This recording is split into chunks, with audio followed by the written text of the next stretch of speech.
aguenta tudo isso, não é? Glória ao Senhor, honra a Ele. Você já foi abençoado hoje? Amém. Amém. Deus tem mais para nós. Amém. Que a graça e a paz do nosso Senhor Jesus Cristo continuem sendo multiplicadas a todos nós. Falei com a Alzira, minha esposa, ela está em São Paulo. O nosso cunhado faleceu ontem, ela está hoje no funeral. Veio de Curitiba a São Paulo. Manda um abraço a todos. A próxima vez que eu vier, eu trago ela.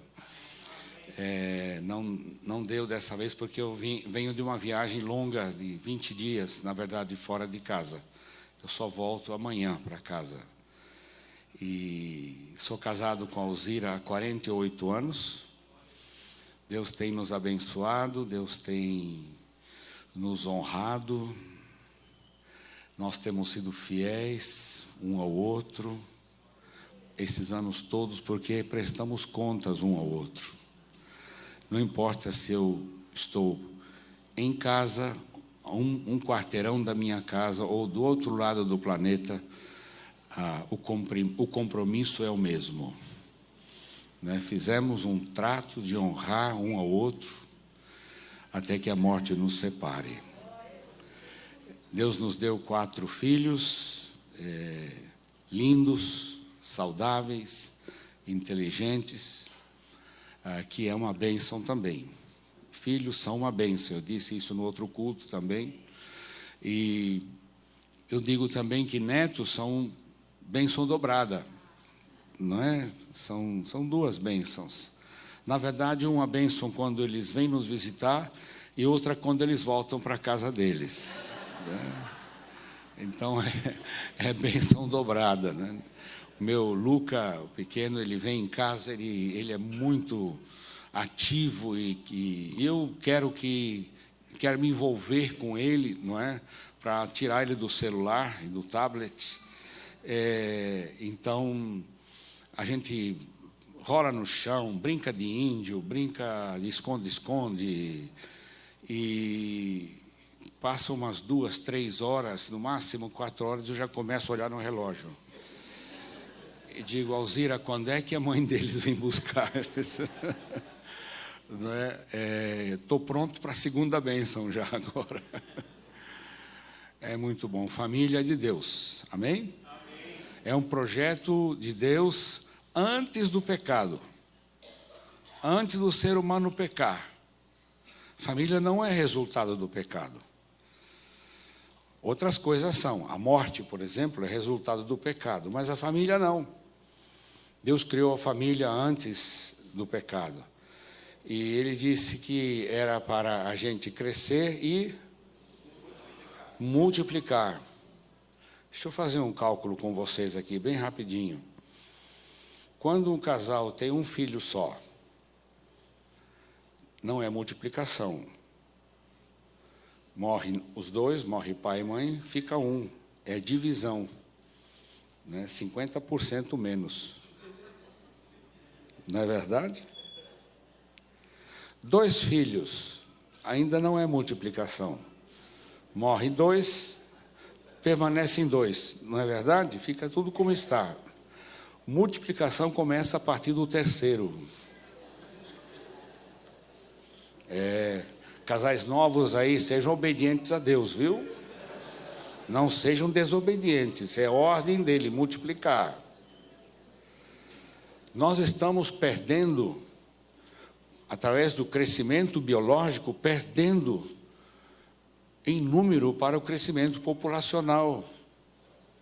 Porque os crentes, e nos países mais desenvolvidos, onde a Alemanha, por exemplo, que é meu país onde eu nasci, vim para o Brasil com 3 anos de idade, com os meus pais como imigrantes, a média é 1 filho por casal. A população decresce 50%. Por isso que a Europa, em geral, precisa dos migrantes. Por isso que Deus está mandando sírios, não é? Pessoal da África que está atravessando o mar para vir para a Europa, porque a Europa está morrendo. O Japão está morrendo, diminuindo. Agora, por outro lado, os muçulmanos estão crescendo. Maomé diz que nós vamos dominar a terra não com espada, nós vamos dominar a terra por multiplicação geracional. E está acontecendo. Sabe qual é a média de filhos de um casal muçulmano? A média é 8. Eles vão enchendo a terra assim. Tenho primos na Alemanha, na Áustria, que dizem, olha, a gente não sabe mais o que fazer. Estamos diminuindo cada vez mais e os muçulmanos estão crescendo. Londres já tem um prefeito muçulmano na Inglaterra. Porque nós, evangélicos, nós crentes, não estamos obedecendo a Deus em multiplicar. Você já parou para pensar nisso? Os casais mais velhos não tem mais jeito, fica tranquilo.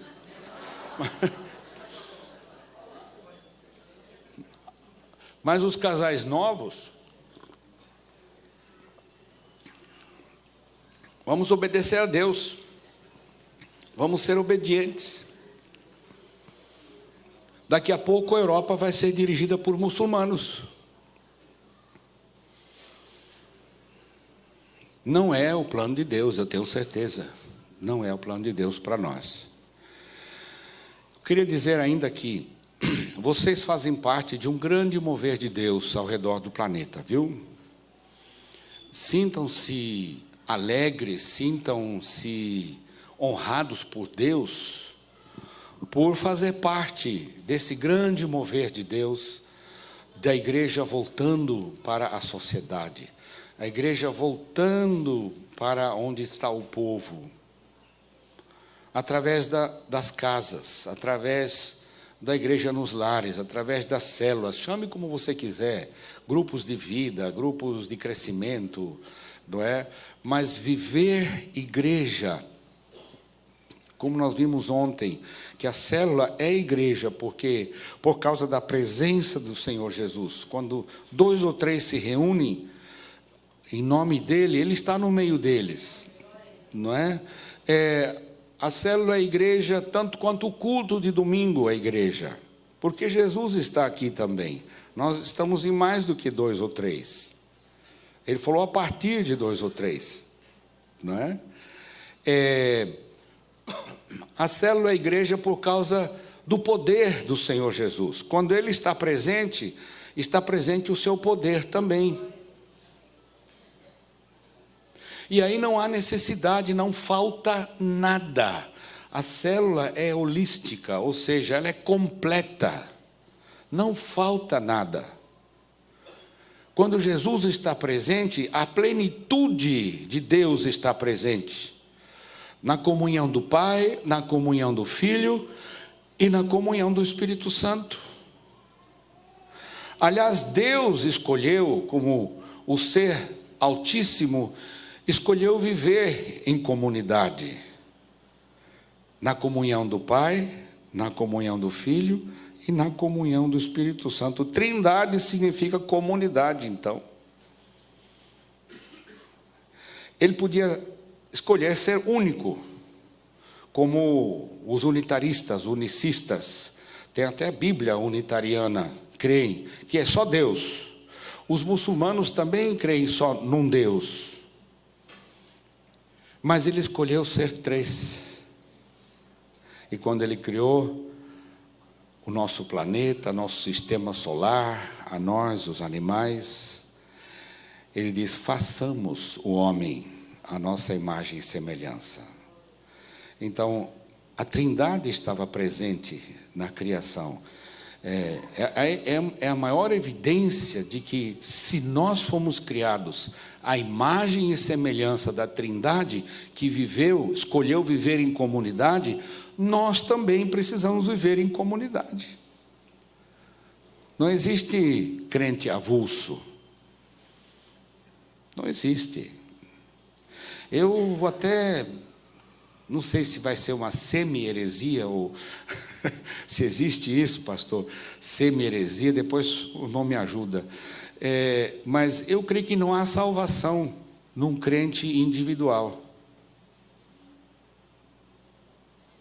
Nós fomos criados para viver em comunidade, para viver a célula, a comunidade de base, onde eu sou integrado, onde eu ministro e sou ministrado. Não há cristão independente. Por quê? Porque nós precisamos de discipulado, de fazer discípulos, ganhar e fazer discípulos. Nós temos o dedo anelar, que representa o compromisso, prestação de contas, render contas um ao outro. Alzira colocou esse anel, tirou dessa mão e pôs nessa mão há 48 anos atrás.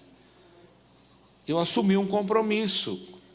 Eu assumi um compromisso com Deus também, de honrá-lo, de viver em comunidade e honrar os meus irmãos.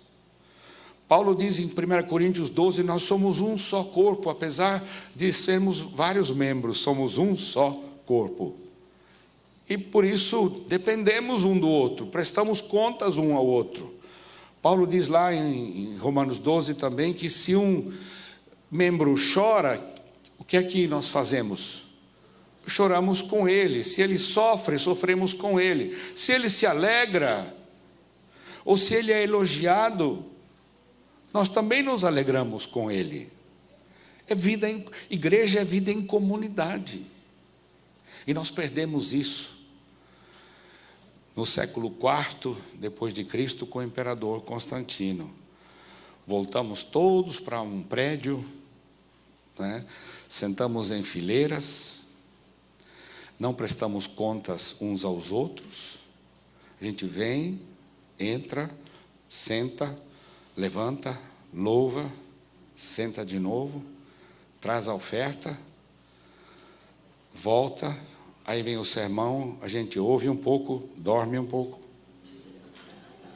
ouve mais um pouco, dorme mais um pouco, olha no relógio, puxa, o pastor ainda não terminou, não é? Isso não é comunidade, isso não é vida em comunidade. Mas quando nos reunimos numa casa, prestamos contas uns aos outros. Prestação de contas é a nossa proteção, minha gente. A prestação de contas da minha esposa comigo e eu com ela é a nossa proteção. Se cada um fizesse o que quisesse, nós já há muitos anos não estaríamos mais juntos. Assim é no reino de Deus também. Quando Caim matou Abel, qual foi a pergunta que Deus fez para ele? Onde? Ele não perguntou como é que você matou teu irmão. Ele sabia que ele tinha matado. Como é que você matou? Por que você matou? Não, onde está o teu irmão? Qual foi a resposta deslavada?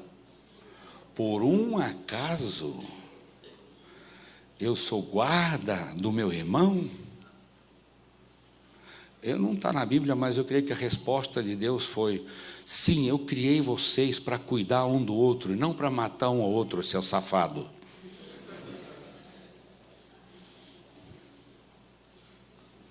Eu criei vocês para cuidar um do outro. Esse é o significado da família, que foi criada antes do pecado. Cuidarmos uns dos outros. Prestação de contas é indispensável. Como eu disse, a Alzira e eu criamos 4 filhos. Eles já eram adolescentes, já estavam grandes. Mesmo assim, a gente queria saber: está saindo? Para onde você vai?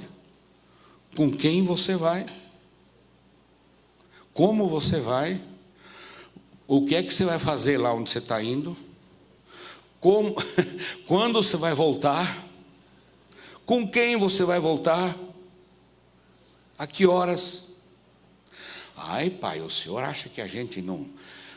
A gente já é adulto. Sim, mas eu sou responsável por vocês ainda. E se não tem ninguém para pegar, eu vou buscar vocês. Eu vou lá. Ou então, em vez de você ir lá, por que você não traz os teus amigos aqui? A nossa casa sempre estava cheia de jovens e adolescentes. No fim de semana, eles vinham assistir um filme, fazer pipoca, comer bolo. A Alzira fazia umas 3, 4 formas de bolo, aquilo desaparecia assim, né? Uma vez eu lembro, a Alzira trouxe uma forma de bolo para dentro do nosso quarto, pôs um pano em cima e enfiou debaixo da cama. Aqui eles não vão achar, porque não adiantava esconder nada, né? Devoravam tudo, é como uma formiga cortadeira, viu? Graças a Deus, estavam em casa. Prestação de contas no reino de Deus é fundamental. Nós não fomos criados para viver sozinhos e isolados. E também não fomos criados para ser famosos. Não. Fomos criados para sermos servos, para servir.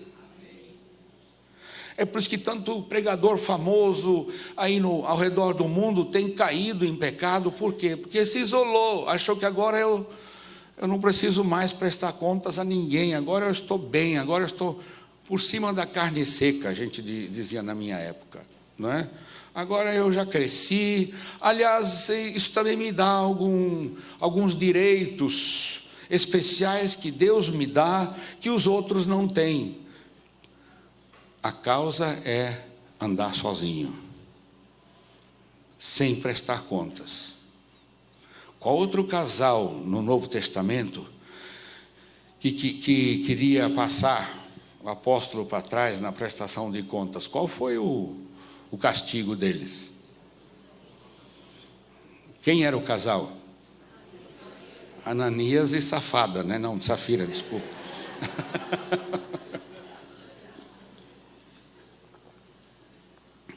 Ananias e Safira morreram porque burlaram um sistema de prestação de contas. Pois nós não nos reunimos, nós nos conhecemos, somos um corpo, não é? Igreja que não tem célula, o corpo está todo dessecado. Tem sentado aqui uma perna, ali está sentado um braço, do lado está sentado um fígado, do outro lado está sentado um coração, porque não está unido.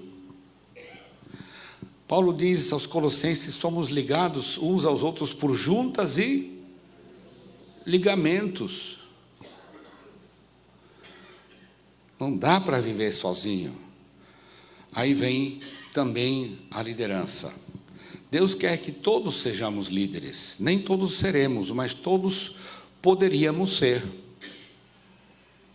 Porque não precisamos de uma inspiração especial. Precisamos de submissão e obediência ao Cristo presente. Só isso. Até a gente fala: pastor, eu não posso ser líder porque eu não fiz curso bíblico, eu não tenho preparo, pastor, eu não tenho tempo. Tudo desculpa falsa, esfarrapada. Eu disse ontem, para os líderes de célula aqui, disse: a presença de Jesus garante a edificação da célula. Não é a presença do líder. O líder é um facilitador.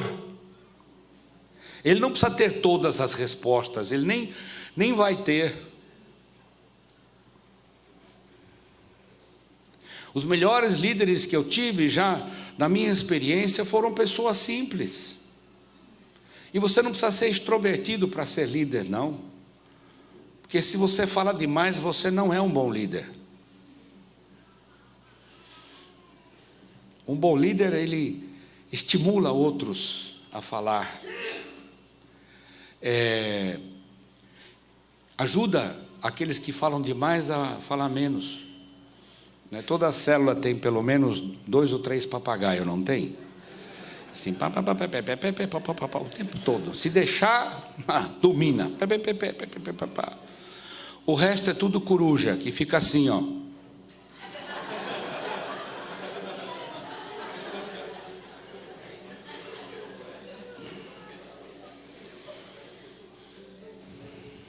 Qual é a tarefa do líder? Calar o bico dos papagaios e fazer as corujas falarem, que é mais difícil. Não é? Para ver essa interação, precisamos um do outro, precisamos do apoio, da edificação um do outro, da compreensão um do outro. Por isso que Deus nos deu os dons, Jesus Cristo nos deu os dons do Espírito Santo, para edificarmos uns aos outros. Aí nos bancos onde vocês estão sentados, vocês não podem exercer os dons do Espírito Santo. Os dons do Espírito Santo não foram dados para ser usados no auditório, minha gente. E por não ter células, a gente tinha as pessoas que tinham dom especial de cura, o pessoal fazia fila, não é, para receber a oração, para receber cura. Gente, o dom do Espírito Santo foi dado para usar na vida em comunidade, onde ele pode usar cada um que está presente para ministrar uns aos outros. Não é para estrelismo particular, não. Olha, eu tenho dom, você não tem. Não é isso, não. Dons são para edificar, construir. É o poder de Deus em ação. Então, maturidade, o dedo do meio representa a liderança, o dedo mais longo. Os líderes que carregam 3, 4 pessoas que são esteio, que são colunas. Dá para ver as colunas desse prédio, olha aí, ó. Está vendo? Tira essas colunas e o prédio cai. A célula precisa de 2, 3 colunas também. Pessoas que têm uma caminhada, não é? Mais profunda com Deus, experiência mais profunda com Deus. E tem o indicador que é o evangelismo. Nós precisamos evangelizar. A célula que não evangeliza, fossiliza. Vira fóssil. Estive lá no Museu Natural em Washington, cheio de fósseis. Não tem nada que tem vida lá dentro. Eu não sou muito amarrado em museu mesmo. Ver aqueles fósseis de dinossauro, fóssil disso, fóssil daquilo. Eu prefiro ver vida, viu, gente? Eu prefiro num aquário onde eu vejo os peixes nadando. Eu prefiro num zoológico onde, não é, tive numa igreja na África do Sul com o pastor Harold Weitz, e ele nos levou, a minha esposa e eu, numa espécie de um safari, num jipe, e a gente via os elefantes e um grupo de leões ali à beira de um lago. Isso para mim é melhor do que museu, sabe? Museu remete a coisas mortas, coisas que já não... Tá bom, é bom conhecer, não é? Mas vida, sangue novo, a célula precisa de sangue novo. E depois, Cristo no centro de tudo. Nós já falamos, a presença de Jesus e a nossa morte. Precisamos morrer para o nosso ego, morrer para mim mesmo, morrer para as nossas preferências, para que Deus possa nos usar na célula para edificar e abençoar os irmãos. Crente vivo só atrapalha. Eu disse isso de manhã para os líderes aqui ontem. Falei, se tem alguma coisa que atrapalha a célula, é 1 ou 2 crentes vivos na célula. Porque o crente vivo, ele tem os seus desejos, as suas preferências. Se não tiver mais louvor e adoração nessa célula, eu não volto mais. Se não tiver mais estudo da palavra, não é? Tem crente que gosta de se aprofundar na palavra, até muda o tom de voz, não é? Eu chamo do crente tatu. Ele se perde aprofundando na palavra. Você não acha ele mais. Sumiu. Não é? É porque está vivo. Tem que morrer. Tem que morrer. Eu quero que você abra a sua Bíblia, depois dessa breve introdução. Gostaram do breve? Depois eu tenho ainda 15 minutos, não é? Então, abra a sua Bíblia em Lucas capítulo 19. Eu quero meditar com vocês para confirmar aquilo que eu disse na introdução, sobre um texto, um trecho na vida de Jesus, um acontecimento, nos muitos acontecimentos, nos 3 anos de caminhada de Jesus aqui na Terra. E é uma história que a gente aprendeu na escola dominical, uma história que a gente já sabe desde a infância, quem nasceu na igreja, talvez você veio há pouco tempo para a igreja, já tenha ouvido também, ou não tenha ouvido ainda, não tem lido, mas Lucas capítulo 19, Jesus entrou em Jericó e atravessava a cidade. Havia ali um homem rico chamado Zaqueu, chefe dos publicanos. Ele queria ver quem era Jesus, mas sendo de pequena estatura, não o conseguia por causa da multidão. Assim correu adiante e subiu numa figueira brava para vê-lo, pois Jesus ia passar por ali. Quando Jesus chegou àquele lugar, olhou para cima e lhe disse: Zaqueu, desce depressa, quero ficar em tua casa hoje. Então ele desceu rapidamente e o recebeu com alegria. Todo o povo viu isso e começou a se queixar. Ele se hospedou na casa de um pecador. Mas Zaqueu levantou-se e disse ao Senhor: Olha, Senhor, estou dando a metade dos meus bens aos pobres, e se de alguém extorquir alguma coisa, devolverei 4 vezes mais.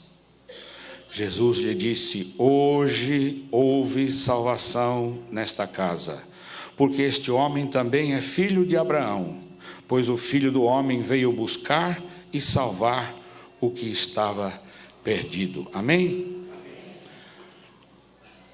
2 personagens principais, Jesus e Zaqueu. A multidão, nós vamos dar um pouco de crédito para eles também, mas eu quero chamar a sua atenção primeiro para Jesus Cristo, Filho de Deus, o Messias, o nosso Salvador, e meditar um pouquinho na estratégia dele. Qual era a estratégia de Jesus para implantar o reino de Deus que ele trouxe aqui na terra?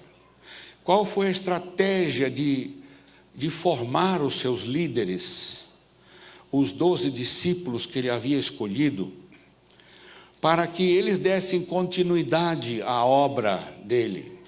Então, ele levava os seus discípulos, ele sempre andava com os seus discípulos, eles estavam juntos com ele. Quando ele os chamou, ele disse para cada um deles: venha comigo, venha comigo, venha comigo. E juntos eles caminhavam por toda aquela região. A estratégia de Jesus era estar lá onde estavam as pessoas. Onde as pessoas se encontram normalmente? Na rua e nas casas. Não é verdade? Na rua, ele ia passando por Jericó e atravessava a cidade. Ele fazia questão de atravessar a cidade, de permanecer na cidade, para descobrir quais eram os problemas da cidade, quais eram as necessidades da cidade. Ele sempre estava pronto para servir as pessoas. As encontrava na rua. Na rua ele encontrou Zaqueu, aqui numa árvore. Na rua ele encontrou os cegos. Na rua ele encontrou os paralíticos. Na rua ele encontrou as crianças. Na rua, ele encontrou as prostitutas, outros pecadores.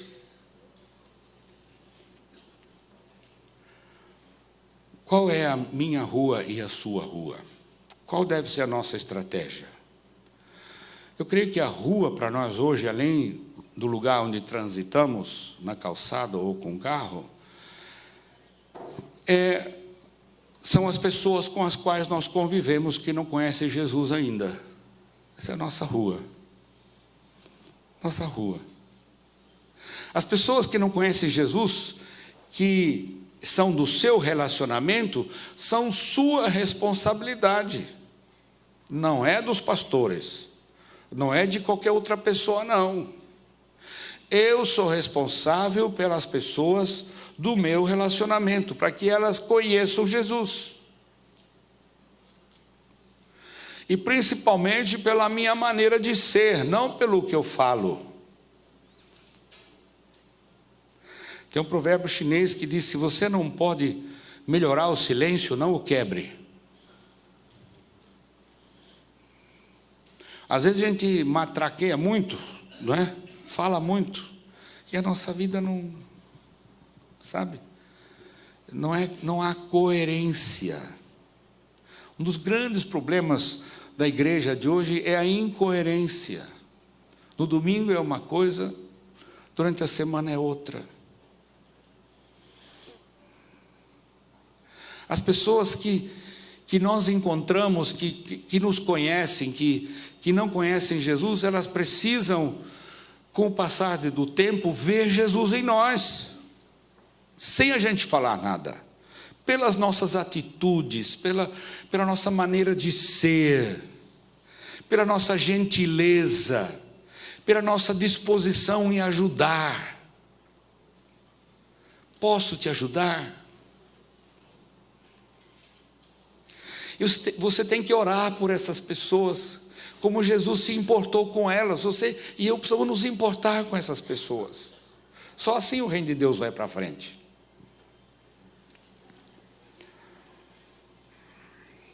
Ele ia atravessando a cidade de Jericó. E agora vamos para Zaqueu. Jesus não tinha moradia fixa, não tinha endereço fixo, ele andava lá onde estavam as pessoas. Zaqueu, diz aqui a palavra que era um homem rico e chefe dos publicanos. Caramba, quem que não gostaria de ser rico e chefe? Né? Precisa de mais alguma coisa? Aparentemente não. Tem dinheiro, à vontade, é chefe, o chefe tem regalias, o chefe pode chegar atrasado, o chefe pode, um dia não vir. O chefe tem muita regalia. Então, e tinha mais uma característica que não diz aqui, mas que eu creio que ele tinha. Ele era jovem. Pelo menos tinha uma saúde muito boa. Porque diz aqui no texto que ele correu adiante e subiu da multidão e subiu numa figueira. Pastor e eu já não subimos mais em figueira, né, pastor? Já, nossa época, meu Lucas, às vezes, chegava lá em casa, no fundo do quintal, tem várias árvores, ele, opa, vem cá, sobe, opa, é vovô em alemão, sobe aqui, vem cá, eu falei, opa, vai ficar aqui embaixo, você pode subir, fica tranquilo, não é? Cuida para descer. Já foi a minha época de subir em árvore. E correr também já foi a minha época de correr. Correu adiante. E, mais ainda, descer depressa. Já pensou? Se eu conseguisse chegar lá em cima, eu ia descer assim, ó.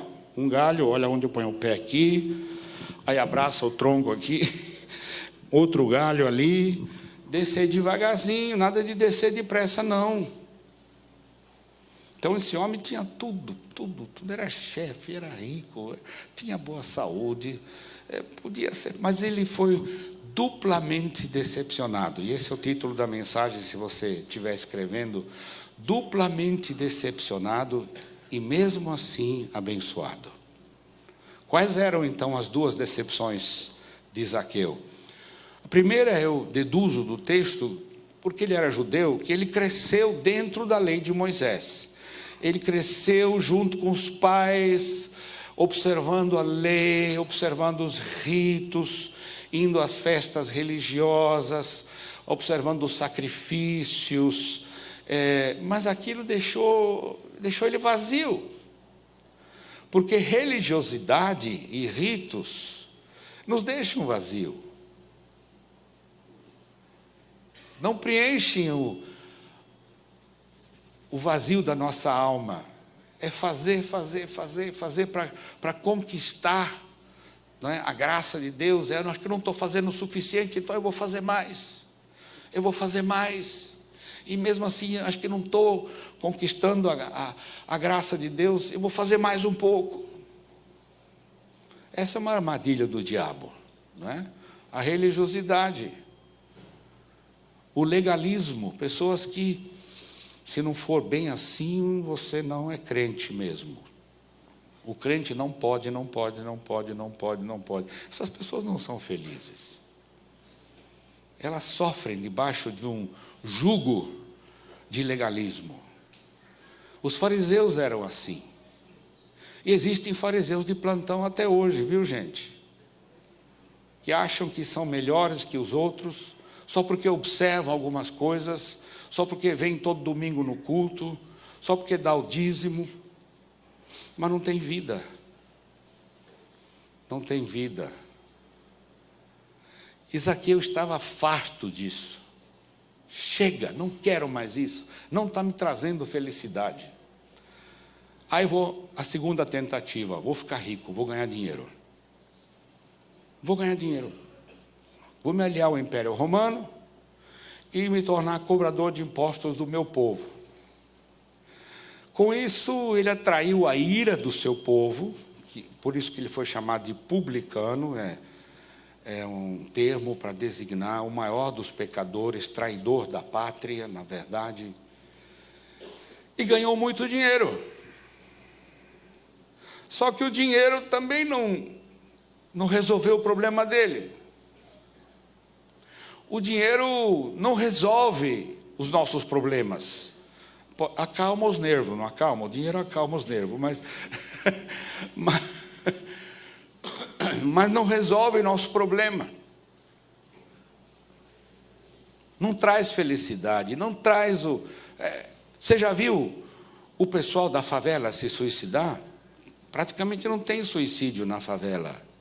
Agora, dentro dos apartamentos ricos, entre o povo rico, tem muito suicídio. Já começa cedo. Hoje, o suicídio começa aos 14 anos. No Japão, começa aos 10 anos já. Quase a metade dos jovens japoneses sofrem de um mal chamado hikikomori, que é uma depressão profunda e alienação profunda. O adolescente se tranca no seu quarto e não sai mais, para não ter contato nenhum com seus pais. Fica só no seu computador. A mãe traz o prato de comida, deixa na frente da porta e vai embora.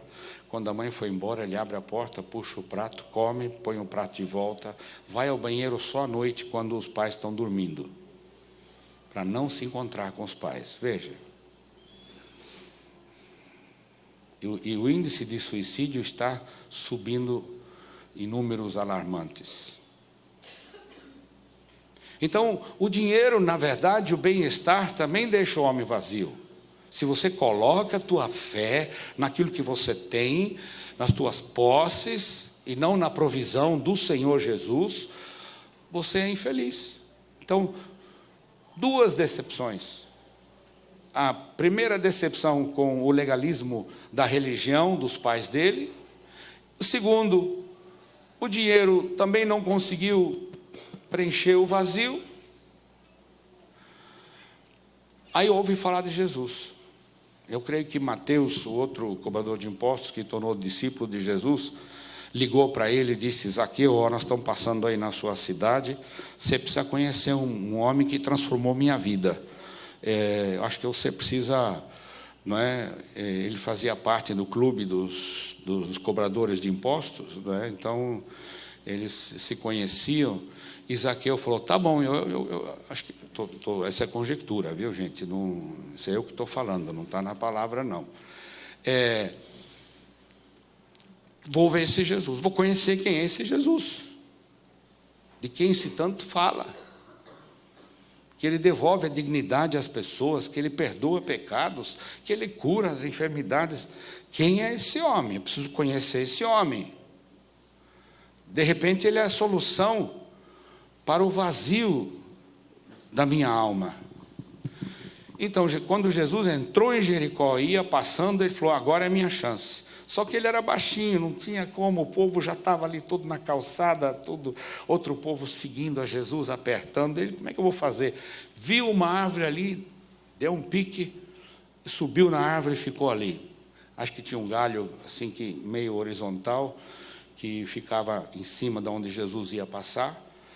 E sentou ali, até vejo ele com as perninhas curtas dele balançando em cima, sentado na árvore ali, né? E Jesus vem passando. Ele fala: não, ele não vai me ver, ele não vai me perceber, não vai saber quem eu sou. Você acha que Jesus vai olhar para cima aqui? E Jesus vem cada vez mais perto, o coração de Zaqueu, tum-tum, tum-tum. E quando Jesus chega mais perto ainda, tum-tum, tum-tum. E quando Jesus chega bem pertinho, vira uma escola de samba, tum, turum, tum, tum, tum, tum, turum, tum, tum, tum, tum. E Jesus para, olha para cima. Zaqueu, eu já fiz um raio-x do seu coração e vi que ele está vazio. Vi que você está procurando algo para preencher esse vazio. Sabe, Jesus vê cada um de nós. Cada um de nós, Ele sabe quem nós somos, nos conhece por nome. Ele sabe se estamos passando por aflição, sabe se estamos passando por tempos difíceis. Mesmo que você esteja numa árvore, esteja assim, parece que longe, distante da presença de Jesus, Ele te conhece, Ele sabe quem você é. Amém?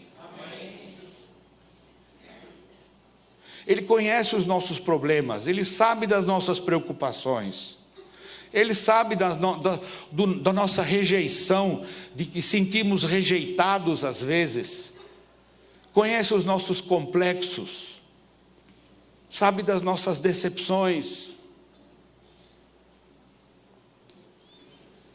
Zaqueu, desce logo daí, que eu vou levar você para a churrascaria Boi Dourado, para a gente comer um churrasco e conversar. Zaqueu, não foi isso, né? Zaqueu, desce daí, que eu vou levar você lá no templo. Vamos conversar com o sacerdote, tá? Ele vai dar uns conselhos para você. Foi isso?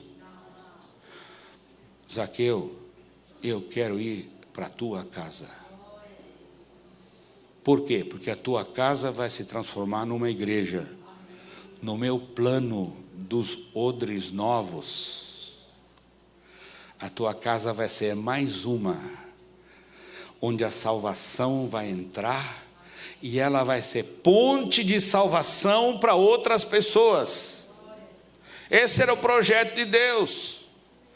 Jesus tinha 2 lugares de ministério somente: as ruas, que eu já falei, e agora a casa.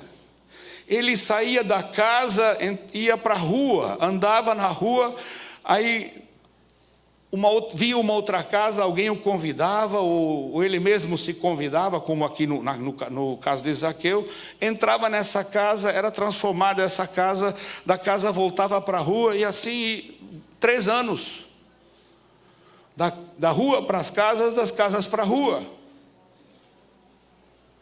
Esse era o sistema dele, esse foi o movimento chamado igreja, que 300 anos depois se transformou num monumento. Igreja não é monumento, igreja é movimento. E esse movimento precisa de você, precisa de mim. Que a gente abra a nossa casa, abra a nossa vida, deixe a luz do Senhor brilhar. Deixa as pessoas encontrar Jesus na nossa casa. Jesus gostava de entrar nas casas. Jesus, até porque não tinha endereço, não tinha, não é? E principalmente quando chegava numa casa, sempre havia comida. E Jesus gostava de comer, viu, gente? Os primeiros cristãos também, além lá em Atos 2, eles comiam juntos, 2, 3 vezes naquele texto de Atos 2, 40 a 47, por aí, diz que eles comiam juntos, tomavam as refeições juntos. Comer faz parte de vida em comunidade, minha gente. Por isso que eu acho que Jesus nem era aquele magrela que Leonardo da Vinci pintou. Magro, pobre, uma coroa de espinho. Gente, a pintura de Jesus que nós temos hoje, retratos de Jesus, é imaginação de pintores, fruto de uma teologia da época. Na época, a teologia sobre Jesus era que ele era um pobre coitado, não era Jesus ressuscitado, cheio de poder. Era aquele coitado. Quem tinha poder era Maria. E até hoje, em muitas igrejas é assim. Eu acho que Jesus, ele gostava de comer, conversar com as pessoas. Por isso que eu acho que não era aquele magricela feio, não. Ele era gordinho, viu, gente? Bonito. Concorda comigo, pastor? Mais ou menos. Acho que Jesus era gordinho, era bonito, era formoso, tinha as bochechas rosadas, sei lá ou era, não sei se era moreno ou era branquela, não sei, mas eu só sei que ele tinha ele tinha um poder de atração pelo seu jeito de ser. Ele não podia ser uma pessoa esquelética e feia. A minha esposa diz, bem, ele comia, mas ele andava muito também. Ela diz, você come muito, mas não anda, então não fica insinuando coisas aí. Quando ele foi para a casa de Zaqueu, eu creio que Zaqueu, a mulher de Zaqueu botou a mão na cabeça. Zaqueu, o que você está fazendo? Trazendo todo esse povo aqui, não é? Você pelo menos tinha que ter me avisado, telefonado para mim para dizer, para tirar algumas coisas do freezer, não é? Não tinha freezer, não tinha telefone, não podia avisar. Mas eu creio que Zaqueu falou, ele se convidou, conheça esse homem. Eu creio que Jesus, com toda a sua gentileza, com todo o seu tato, com toda a humildade, chegou, tudo bem, minha senhora, como é que vai? Nem um homem tratava uma mulher desse jeito. Mulher era coisa assim, vai fazer a janta, vai fazer o almoço. Eu trouxe esse pessoal aqui para... E Jesus quebrou isso. Como está a senhora? Tudo bem? Jesus devolveu a dignidade às mulheres. Por isso que eu creio que a esposa de Zaqueu ficou assim, pegou a campainha, o sininho dela, chamou as servas, as criadas, você vai fazer pão, você vai assar um bolo rapidinho, você vai matar o cabrito, você vai, entende? Rápido. E acho que a janta saiu lá pelas 10 horas, por aí, talvez 11. Enquanto eles estavam comendo, Jesus conversando com eles. Mas eu esqueci da multidão. Preciso voltar um pouco atrás. E no versículo 7 diz, todo o povo viu isso e começou a se queixar. Outra tradução diz murmurar. O que eles disseram? Ele se hospedou na casa de um pecador. Está vendo? Olha aí, diz que é filho de Deus e come com os pecadores. Esse é o conceito de santidade do Velho Testamento. Eu não posso me misturar com pecadores para não ser contaminado com seus pecados. O conceito de santidade do Novo Testamento é o contrário, porque eu sou santo, porque Jesus era santo e eu sou santo agora também, não é? Justificado, santificado pela fé, pela graça, não pela lei, não é? E não por obras, para que ninguém fique orgulhoso. Paulo deixou isso bem claro, não é? Por Jesus ser santo, ele tinha que estar entre pecadores para contaminá-los com a sua santidade. Esse é o conceito de santidade, reverso do Velho Testamento, separado. Muitas vezes a igreja, ao longo dos anos, escolheu o conceito de santidade do Velho Testamento, não é verdade? Quando eu me converti, me disseram, agora você não é mais desse mundo. Só faltou dizer, vamos transformar você num ET. Você não é mais desse mundo, agora você rompe todas as amizades com o mundo, você... Com isso, cortaram todo meu potencial evangelístico. Qual o potencial evangelístico que um crente tem se não tem amizade com um descrente? Me fala. O potencial evangelístico é zero. É zero. E, lamentavelmente, quanto mais tempo de fé a gente tem, menos a gente tem contato com pessoas descrentes, não é verdade? O crente novo, recém-convertido, é aquele que tem muitos contatos lá fora. Por favor, não proíba ele, ajuda ele nos contatos, para ele levar os amigos dele para Jesus.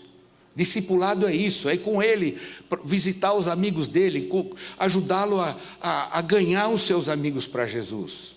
E não dizer agora, você tem que viver uma vida diferente, só tem que estar dentro da igreja... Não é? Nós vamos dar muita coisa para você fazer, para manter você ocupado, não é? Para você não ir para o mundo, para a gente não perder você, porque a gente não tinha células, tinha que fazer assim. Hoje a célula está lá, na boca da caçapa, né? Está lá, bem onde estão os pecadores, e lá que é o nosso lugar. Não para pecar com os pecadores, mas para levar a salvação aos pecadores. E a multidão sempre vai dizer, que isso? Lá na escola de vocês, jovens, não é? Onde vocês estão sentados aí, o pessoal vai dizer, não, você é careta, hoje a vibe é outra, não é?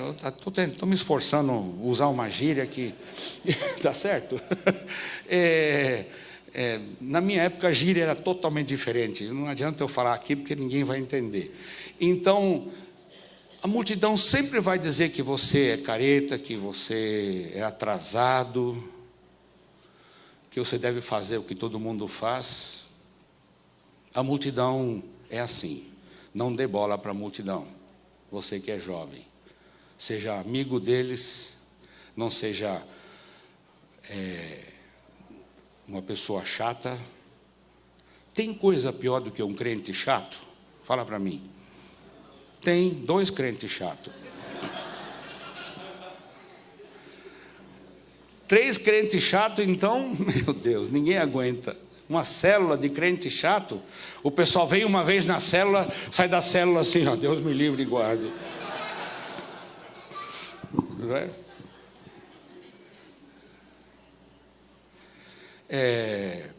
A multidão sempre vai ser contra, viu? Sempre vai ser contra.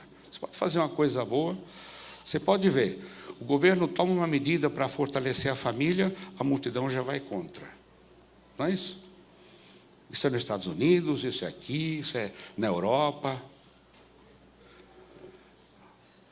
O que está certo é a comunidade LGBT. Eles estão certos. É isso que a multidão disse.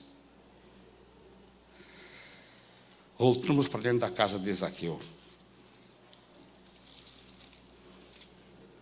Eu creio que lá pelas 4 da manhã, depois de muita comida, conversa, pergunta, resposta, tirar dúvidas, Jesus era assim. Não diz nada que o que Jesus falou com Zaqueu. Nada. O texto não diz nada. O teor da conversa. Mas o resultado é claro. Lá pelas 4 da manhã, Zaqueu levanta e fala, olha, pensão pessoal, eu quero falar uma coisa aqui. A metade dos meus bens eu vou vender e colocar lá no caixa que cuida dos pobres.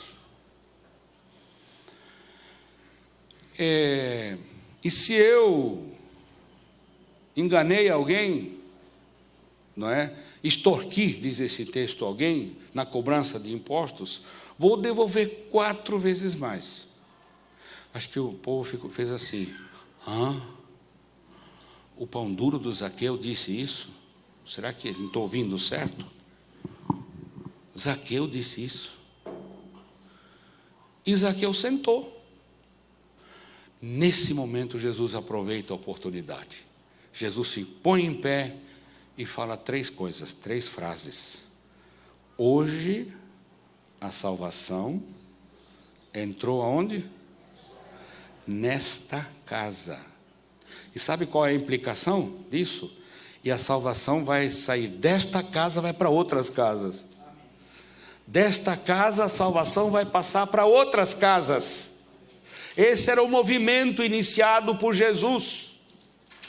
O novo odre do Evangelho do Reino de Deus sendo espalhado através das casas, através dos moradores das casas, dos sacerdotes desta casa-igreja. Porque hoje ele, na verdade, se tornou filho de Abraão. Abraão era a figura paterna para Deus entre os judeus. Agora ele é de verdade filho de Deus. Por quê? Porque o Filho do Homem veio buscar e salvar os bonzinhos. É isso? Veio buscar e salvar quem? Os perdidos.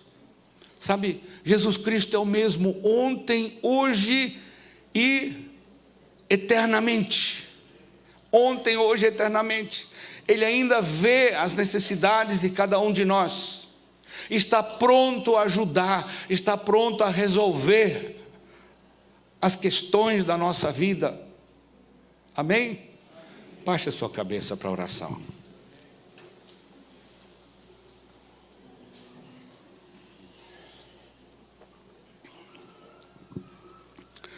Senhor Deus, nós te agradecemos porque o Senhor é tão bom e a sua bondade e misericórdia duram para sempre, Senhor, até os dias de hoje. Senhor Jesus, nós te agradecemos porque assim como o Senhor viu Zaqueu naquela árvore, o Senhor vê cada um de nós. O Senhor conhece nossos anseios, ansiedades, vazio da nossa alma, tempestades pelas quais passamos, e o Senhor está pronto a nos ajudar, pronto a estar conosco, em nós, nos fortalecendo, nos dando novo ânimo. E enquanto todos estamos de cabeça baixa, eu queria dar a oportunidade para você, lá em cima, aqui embaixo, a pedir para Jesus: Senhor, vem, renova a minha fé, renova a fé na minha vida, me dá novo ânimo. E talvez você que não conhece Jesus, ainda nunca fez uma decisão, talvez hoje é seu dia. Eu queria que você ficasse em pé, onde você está, se você quer dizer: Senhor, eu quero que o Senhor renove a minha fé. Amém. Quem mais? Lá em cima, amém. Amém, aqui embaixo. Quem mais? Quer dizer: Senhor, eu preciso de Ti. Venha de uma maneira especial. Amém, amém. Amém. Aleluia. Quero pedir que vocês venham aqui à frente. O pastor vai estar recebendo vocês. Os pastores, na verdade, líderes de célula, também venham, para que ninguém fique sozinho aqui na frente, tá? Venha até aqui. O pastor vai estar recebendo vocês. Vocês vão receber uma oração que vai talvez mudar alguma coisa na tua vida, que vai encaminhar você de uma maneira diferente. É isso, pessoal lá de cima, pode vir também. Vem, desça. Não tenha vergonha, não tenha medo de se encontrar com Jesus. Desça da tua árvore aí, não é? Jesus quer se encontrar com você. Venha até aqui na frente. Não tenha medo. Eu queria pedir os líderes de célula que viessem. Vocês que conhecem as pessoas, não é? Recebam essas pessoas, orem por elas. Gostaria que cada pessoa tivesse alguém para orar junto com ela. Amém? Mais alguém? Vamos vir para o lado um pouquinho aqui, para os lados, para caber o pessoal do corredor ali.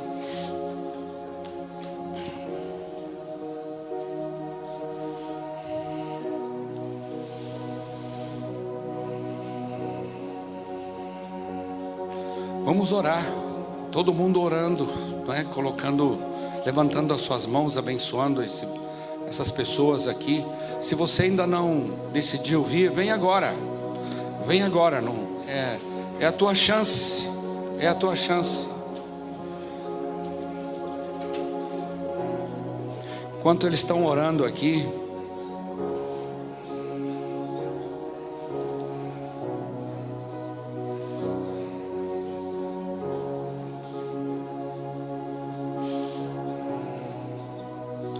tem uma pessoa aqui que está sozinha.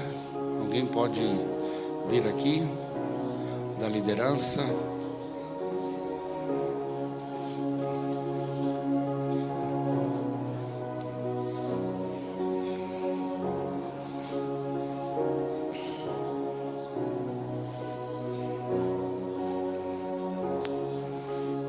Vamos continuar orando.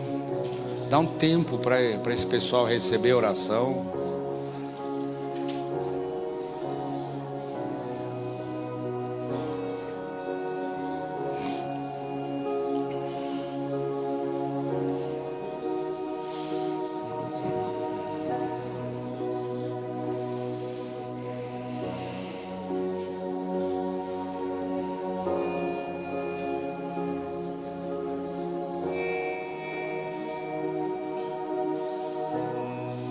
Senhor nosso Deus, nós te agradecemos por tua presença aqui, Senhor. Senhor Jesus, te agradecemos porque o Senhor está recebendo essas pessoas. O Senhor está recebendo essas pessoas que estão abertas à tua ação, Senhor. Abençoa cada um que veio aqui à frente. Abençoa cada um que não teve coragem de vir também, Senhor, mas que precisa de um encontro com o Senhor, um encontro especial hoje de manhã. Abençoa, Senhor. Senhor, derrama do teu Espírito no coração, sobre a vida dessas pessoas, Senhor, para que elas possam receber essa bênção que estão procurando, esse encontro com Jesus Cristo. Senhor, o Senhor prometeu que se procurássemos o Senhor, iríamos achá-lo, e nós cremos nessa promessa, Senhor. Nós cremos nessa promessa, que o Senhor está presente, que o Senhor está aqui em nosso meio. Abençoa, Senhor. E Pai, nós pedimos, perdoa nossos pecados. Pai, perdoa, Senhor, as nossas fraquezas, a nossa falta de fé muitas vezes, Senhor. Fortalece a nossa fé. Nós pedimos em nome de Jesus. Amém, amém e amém.